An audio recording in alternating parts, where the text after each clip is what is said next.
Hi hello അസ്സാം വലൈക്കും welcome back. ഇന്നിതാ വെറൈറ്റി ഐഡിയ ആയിട്ടാണ് വന്നിട്ടുള്ളത്. വളരെ സിമ്പിളായിട്ട് എല്ലാവർക്കും തന്നെ ചെയ്തെടുക്കാൻ പറ്റും കേട്ടോ. അതിനായിട്ട് ഇതാ തൈരിൻ്റെ പാത്രമായിട്ടോ എടുത്തിട്ടുള്ളത്. ഇതേപോലെയുള്ള ഒരു 6 പാത്രം എടുത്തിട്ടുണ്ട്. ഇനി എന്താ ചെയ്യുന്നത് വെച്ചാൽ ഇതിൻ്റെ ഈ മുകൾ ഭാഗത്തുള്ളത് ഒന്ന് കട്ട് ചെയ്ത് മാറ്റുന്നുണ്ട് കേട്ടോ. ഇതിൻ്റെ മുകൾ ഭാഗം ഒന്ന് കട്ട് ചെയ്ത് മാറ്റുന്നുണ്ട്. ആ മുകൾ ഭാഗം കട്ട് ചെയ്ത് മാറ്റി കഴിഞ്ഞാൽ ഒരു റൗണ്ട് ഷേപ്പിലുള്ള പാത്രമാവും കേട്ടോ. അപ്പോൾ ഇതാ കണ്ടില്ലേ, ഇതേപോലെ നമ്മൾ ബാക്കി എടുത്ത് വെച്ചിട്ടുണ്ടല്ലോ, അതും കൂടിയും കട്ട് ചെയ്തെടുക്കാം കേട്ടോ. അപ്പോൾ ഞാനിതാ അതും കൂടി ഒന്ന് കട്ട് ചെയ്തെടുക്കണ്ടേ. അപ്പോൾ ഇതാ കണ്ടില്ലേ, ഇതേപോലെ ആട്ടോ വേണ്ടത്. ഇനി എന്താ വേണ്ടതെന്ന് വെച്ചാൽ ഒരു ക്ലോത്ത് ആട്ടോ. നമ്മുടെ കയ്യിൽ ഏത് തരം ക്ലോത്താണുള്ളത് വെച്ചാൽ അതെടുക്കാം കേട്ടോ. ഞാനിപ്പോൾ എടുത്തത് ഒരു പോളിസ്റ്റർ ടൈപ്പിലുള്ള ഒരു ക്ലോത്താണ്. അപ്പോൾ ഇനി ഇതാ ഈ ഒരു പാത്രം വെച്ച് നോക്കുന്നുണ്ട്. അതെന്താണെന്ന് വെച്ചാൽ ഇതൊന്ന് ഈ പാത്രം കവർ ചെയ്യാനായിട്ടുള്ള ക്ലോത്ത് ആട്ടോ നമുക്ക് വേണ്ടത്. ഈ ഒരു പാത്രം കവർ ചെയ്യാനായിട്ട് എത്ര ക്ലോത്ത് ആവശ്യമുണ്ടെന്ന് നോക്കിയിട്ട് അതൊന്ന് കട്ട് ചെയ്തെടുക്കുക. അപ്പോൾ നമുക്ക് ആ ക്ലോത്തിൻ്റെ മുകളിൽ ഈ പാത്രം വെച്ച് നോക്കിയാൽ തന്നെ മനസ്സിലാവും കേട്ടോ എത്ര വേണം എന്നുള്ളത്. അപ്പോൾ അതിനനുസരിച്ച് ഒന്ന് കട്ട് ചെയ്തെടുത്തിട്ടുണ്ട്. ഇനി ഇത് ഒട്ടിച്ചെടുക്കാം കേട്ടോ. ഒട്ടിക്കാനായിട്ട് ഞാൻ ഗ്ലൂ ഗണ്ണാണ് എടുക്കുന്നത്. അപ്പോൾ താഴെ ഭാഗത്തുനിന്ന് ഇതാ ഗ്ലൂ അപ്ലൈ ചെയ്തെടുത്തിട്ട് ഒട്ടിക്കുന്നുണ്ട്. ഒട്ടിക്കുമ്പോൾ ക്ലോത്തിൻ്റെ നല്ല വശം പുറമേക്ക് വരുന്ന രീതിയിൽ തന്നെ ഒട്ടിച്ചെടുക്കാം കേട്ടോ. പിന്നെ ഒട്ടിക്കുമ്പോൾ ചുളിവൊന്നും വരാത്ത രീതിയിൽ തന്നെ ഒട്ടിച്ചെടുക്കാം കേട്ടോ. ഉള്ളിലേക്ക് പാത്രത്തിൻ്റെ ഉള്ളിലേക്ക് നല്ല രീതിയിൽ തന്നെ ഒട്ടിച്ചെടുക്കുക, ചുളിവ് വരാതെ. പിന്നെ പ്ലീറ്റ്സ് ഒക്കെ ഇട്ട് കൊടുക്കുകയാണെങ്കിൽ നല്ല ഭംഗിയുണ്ടാവും കേട്ടോ. അപ്പം ഞാനിതാ പോളിസ്റ്റർ ടൈപ്പിലുള്ള ക്ലോത്ത് അടുത്തെന്ന് പറഞ്ഞില്ലേ, കോട്ടൺ ടൈപ്പുള്ള ക്ലോത്ത് ആണെങ്കിൽ അടിപൊളിയായിട്ട് തന്നെ നിൽക്കും കേട്ടോ. ഇതും നിൽക്കുന്നൊക്കെ ഉണ്ട്.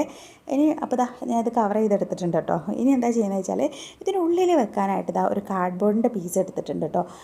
ഈ പീസിൽ നിന്ന് നമുക്ക് ആവശ്യമായ ഒരു റൗണ്ട് കട്ട് ചെയ്തെടുത്തിട്ടുണ്ട്. ഇനി ആ കട്ട് ചെയ്ത പീസിനെ ഞാനിതാ ഇതേപോലെ ക്ലോത്ത് വെച്ചിട്ടൊന്ന് കവർ ചെയ്തെടുക്കുന്നുണ്ട് കേട്ടോ. ഇനിതാ ഇതിൻ്റെ ഉള്ളിലേക്കൊന്ന് വെച്ച് കൊടുക്കുക കേട്ടോ ചെയ്യുന്നത്. ഗ്ലൂ വെച്ചിട്ടൊന്ന് എന്താ പറയുക, ഒട്ടിച്ചെടുക്കണമെങ്കിൽ ഒട്ടിച്ചെടുക്കുക, അല്ലെങ്കിൽ ഇതേപോലെ ഒന്ന് വെച്ച് കൊടുത്താൽ മതി കേട്ടോ. അപ്പോൾ അത് വെച്ച് കൊടുത്തിട്ടുണ്ട് കേട്ടോ. ഇനി ബാക്കിയുള്ളതും കൂടി ഇതേപോലെ തന്നെ ചെയ്തെടുത്തിട്ടുണ്ട് കേട്ടോ. ഇനി എന്താ ചെയ്യുന്നത് വെച്ചാൽ ഇതെല്ലാം ഒന്ന് സെറ്റ് ചെയ്യാൻ വേണ്ടിയിട്ട് ഞാനിതാ നമ്മുടെ കേക്കൊക്കെ വാങ്ങിക്കുമ്പോൾ കിട്ടുന്ന ആ ബോർഡ് ഉണ്ടല്ലോ, കേക്കിൻ്റെ ബോർഡ്, അതാട്ടോ എടുത്തിട്ടുള്ളത്. ഇതേപോലെ ക്ലോത്ത് ഒന്ന് കവർ ചെയ്തെടുക്കണ്ടേ. ആ കേക്ക് ബോർഡിനെ ക്ലോത്ത് വെച്ചിട്ട് ഒന്ന് ഫുള്ളായിട്ട് കവർ ചെയ്തെടുക്കുകയാണ്. അപ്പോൾ കവർ ചെയ്തെടുത്തിട്ടുണ്ട്. ഇനി എന്താ ചെയ്യുന്നത് വെച്ചാൽ ഇതെല്ലാം കൂടി ഒന്ന് സെറ്റ് ചെയ്തെടുക്കുക. അപ്പോൾ സെറ്റ് ചെയ്യാനായിട്ട് ആ കേക്ക് ബോർഡ് കണ്ടില്ലേ കവർ ചെയ്തെടുത്തിട്ടുള്ളത്. ഇനി ഇതിൻ്റെ മുകളിലായിട്ട് നമുക്കിതാ ഈ പാത്രങ്ങളൊക്കെ ഓരോന്ന് വെച്ച് കൊടുക്കാം കേട്ടോ. അപ്പോൾ ഫസ്റ്റ് തന്നെ 3 എണ്ണം അടുപ്പിച്ചിങ്ങനെ ഒട്ടിച്ച് കൊടുക്കുന്നുണ്ട്. ഇനി അതിൻ്റെ മിഡിലായിട്ട് ഒരു പാത്രം വെച്ച് കൊടുക്കുക. പിന്നെ അതിൻ്റെ മുകളിലേക്കായിട്ട് സ്റ്റെപ്പ് വേണമെങ്കിൽ അങ്ങനെ ഒട്ടിച്ച് കൊടുക്കുക. അല്ലെങ്കിൽ ഞാനിപ്പോൾ സ്റ്റെപ്പ് ഒന്ന് കാണിച്ചു തന്നതാണ് കേട്ടോ. അത് അങ്ങനെ വേണമെങ്കിൽ അങ്ങനെ ഒട്ടിച്ച് കൊടുക്കുക, അല്ലെങ്കിൽ ഇതേ ഒരു ടൈപ്പിൽ ഒട്ടിച്ചെടുക്കുക. അതൊക്കെ നമ്മുടെ ഇഷ്ടത്തിനനുസരിച്ചിട്ടോ. ഇനിയിപ്പോൾ താഴെ ഭാഗം 3 എണ്ണമല്ലേ വെച്ചത്, അതിന് പകരം 4 എണ്ണം വേണം വെക്കാം, 2 എണ്ണം വേണം വെക്കാം. അതൊക്കെ നമ്മുടെ ഇഷ്ടത്തിനനുസരിച്ച് വെച്ച് കൊടുക്കാം കേട്ടോ. നമുക്കൊരു ഐഡിയ കിട്ടുമല്ലോ, നമ്മളിത് ചെയ്ത് തുടങ്ങുമ്പോൾ തന്നെ നമുക്കൊരു ഐഡിയ കിട്ടും. അപ്പോൾ അതിനനുസരിച്ച് നമുക്ക് ചെയ്ത് കൊടുക്കാം കേട്ടോ. അപ്പോൾ നമ്മുടെ വെറൈറ്റി ഐറ്റം ഇവിടെ റെഡി ആയിട്ടുണ്ട്. കണ്ടില്ലേ, നല്ല ഭംഗിയില്ലേ കാണാൻ. ഇനി നമുക്കിതിൽ കുട്ടി ഐറ്റംസൊക്കെ സ്റ്റോർ ചെയ്ത് വെക്കാം കേട്ടോ. അപ്പോൾ ഞാനിതാ മോളെ കുറച്ച് വളകളും അങ്ങനെ കുഞ്ഞു ഐറ്റംസൊക്കെ സെറ്റ് ചെയ്ത് വെക്കുന്നുണ്ട് കേട്ടോ.